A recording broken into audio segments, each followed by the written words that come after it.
Back here on HQ, well, after trailing by as many as 9 to St. Francis, Alabama State with the dream finish. The Hornets with the half-court heave and a prayer to send them dancing. Amar Knox getting the game winner there as he corrals the loose ball and puts it back with just under a second to go.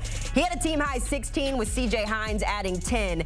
It was Alabama State's first ever NCAA tournament win as they take on Auburn. You know who else is turning their attention to Friday? The UNC Tar Heels, who everyone said they shouldn't be here.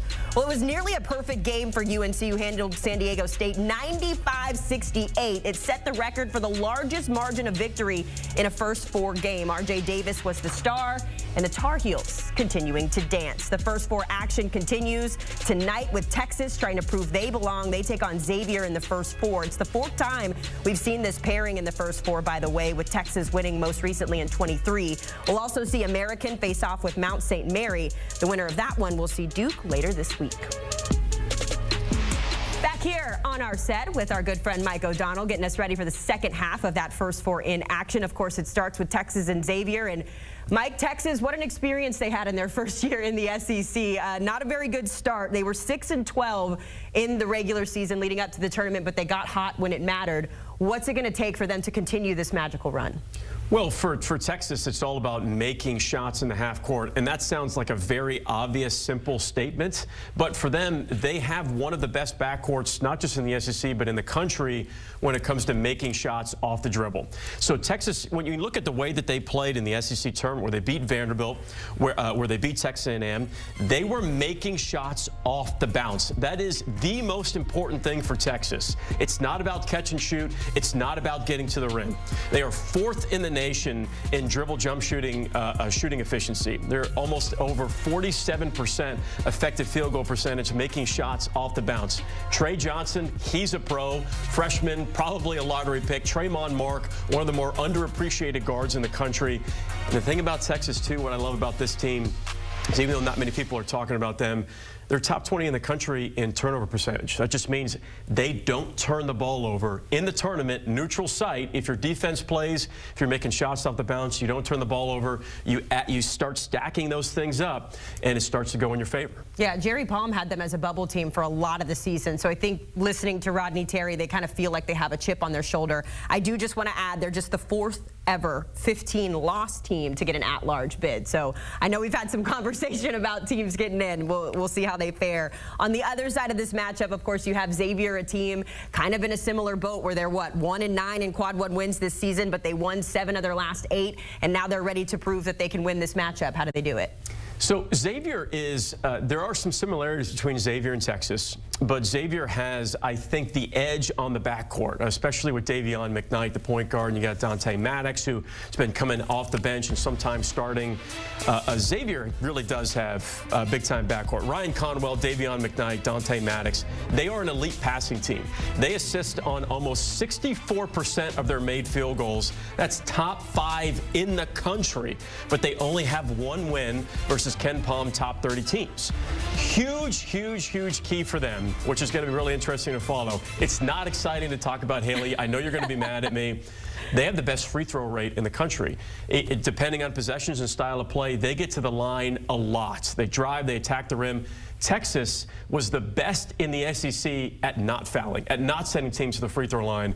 And I know it's not exciting, but you know, in under 2 minutes, how exciting are free throws in the NCAA tournament, those playing games, something to watch out for in this game. Well, and free throws oftentimes are the deciders in these games, so it may not seem exciting in the moment, but man, juice me up for more free throws at the line. By the way, Xavier is 4-1 against SEC teams in the tournament. That's 4 straight, I should add as well, against the SEC. So I don't know how relevant that stat is going to be this time around. But we do know that both of these teams are 11 seeds. We know that 11 seeds can be pretty magical in this tournament if we look historically. So when we think about the rest of the 11 seeds in here, Texas, Xavier, we had San Diego State, but they are now out of the tournament after losing to UNC, Drake, VCU, and of course UNC. Of all of those teams and all that information I just gave you, which one's the one that's going to be the standout? Oh, Haley, you're going to make me hot take. And I'm about to say something that I don't like. It's going to really bother me, but it's North Carolina. Okay. It absolutely is. And I am one of those people who did not feel that North Carolina did enough to earn an at-large bid over West Virginia. I also don't think Xavier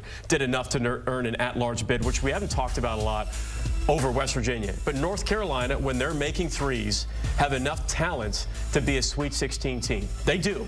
And the ACC knows it. North Carolina fans know it. If you take a deep dive in the numbers, you can absolutely make a pitch that North Carolina can advance here. I think that's a very difficult matchup for anybody who's going to have to line up and play North Carolina now. You mentioned the motivation.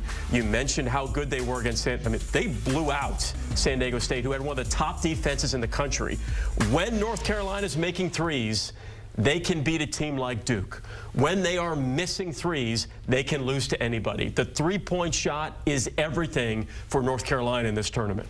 I think you're going to have a voicemail waiting from one of the governors somewhere across the country about your hot take, because no one wanted it. What a waste of taxpayer money. It was a mess. Oh, Mike, I love talking hoops with you. We're just getting started, and I know you got a busy day today, so hang tight with us here on HQ.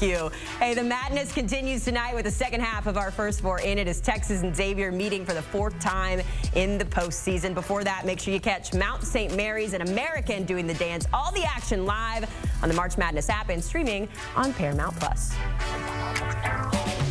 Let's continue the conversation. This time we're going to help you make some money with my other good pal, Tim Doyle. Tim's going to help us with some of these picks in the first four in. We're going to get started with those 11 seeds, Tim. Texas, Xavier. Xavier is the 2.5-point favorite in this one. And, of course, the winner faces number 6, Illinois, on Friday. What's the lean for you there? I'll tell you what the lean is. The lean is I don't want to watch a free throw shooting contest. I don't care what Mike O'Donnell is saying, free throw percentage rates, whatever nerd stats he's coming out there. I want to see game-winning shots like I saw last night. I can't stand the way 97% of basketball games end. Boring shooting free throws. I want someone to make a play. We need to go to the target score. That would be more exciting. All right, as far as this game, I like Xavier. Zach Fremantle, 17.7 rebounds. Step out, bang down a 3. But you know what I like most? This game's in their backyard. Yeah. They are less than 50 miles. Thank you. Let's go. 48 miles to be exact. Do you remember the old MapQuest? I think people say the phone, the internet. No, By the way, MapQuest. if they didn't have maps on the phone, no one would know where they're going. Uber drivers, like the old school, I used to have to print out MapQuest. This is a straight shot right here. This is get on I-75, go straight up to Dayton. But I like Xavier in this matchup. Texas has already lost 15 times. Yes, they may have the best player in the game in Trey Johnson with the most talent, the most NBA potential. But I think having that kind of comfort of being in Ohio, I don't know what you're going to get from Texas. If Texas is really good, Texas can easily win this game. But Xavier has struggled all season long against quad 1 teams. So, something's going to have to give here. I really believe having your fans, having that support, being in your state, staying close to home. I'm not sure Texas is going to travel up to Dayton for a game like this. This is a very important game to Xavier. It's a really important game to Sean Miller.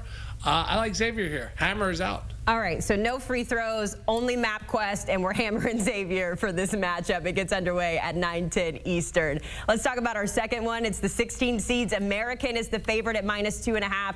This was your early lean yesterday when we chatted, Tim, so I just want to check in here. You loved them yesterday. Do we still love the pick from yesterday, or what are we doing here? Yeah, so yesterday I gave out St. Francis plus 3.5 winner in the 16 versus 16. I gave out San Diego State, in the 11 versus 11. So we were split skis last night, all right? I love Mount St. Mary's here. I know so much about Mount St. Mary's because they play in the same conference as Iona. And Iona is actually where my brother went to school, had 17 assists in one game. Amazing. But check out this game, because I watch this game closely, because I have no life and I drive a minivan with how many cup holders, Haley? 6. 36 to be exact. Look at this, 9 minutes left in the first half. Mount St. Mary's had 6 points. They didn't take the lead until 4 minutes in the second half, and then they end up scoring 57 points the last 29 minutes. I think Mount St. Mary's defense is outstanding. Dola Adebayo, they got length. They play a zone. They mix up defenses. I think they guard the pick and roll extremely well. This could be a 49-47 type of game. You see the over and under right now was 129.5 down to 128. I'm leaning under in this spot, but Mount St. Mary's, I like them on the money line here. You're going to give me plus the points. No doubt about it. American, I know it's like not. It's like kind of anti-American to pick against American. A little bit. They have a guy, Matt Rogers. They played North Carolina in a game this year. They lost by 52 points. I'm sorry. I just can't go down that American route. The hammer is out here. Go Mount. Tim, what's worse, a game ending in free throws or a game that only gets to 46 points? Game ending in free throws. Okay. So we hate free throws. Free throws, it's terrible. Actually, at the 8-minute mark, they should stop the game. Whatever the score is, the next team to get 12 on top of that score. So if the score is 50-50, you play to 62. This will be the evolution of college basketball, and I believe the pro basketball game needs to eliminate the fourth quarter and just play to 24 points. Honor Kobe Bryant. Play to a target score. That way, every game, Haley, would have a game-winning shot. How many games are you like, hey, remember where American made all those free throws down the stretch? That was super exciting. I think it's terrible for the product. The game, when you start playing as a kid, there's no time. You play to a score. That has to evolve in basketball, and I will die on my horse. It needs to happen, Haley. We're hammering the free throws with Tim Doyle. Tim, always good checking in with you, my friend. We'll check in on your wagers tomorrow. You can get more winning wagers on the Early Edge podcast as the crew takes you through their daily wagers. And as always, they help you win big. You can check them out by scanning that QR code on your screen or listening wherever you get your podcasts.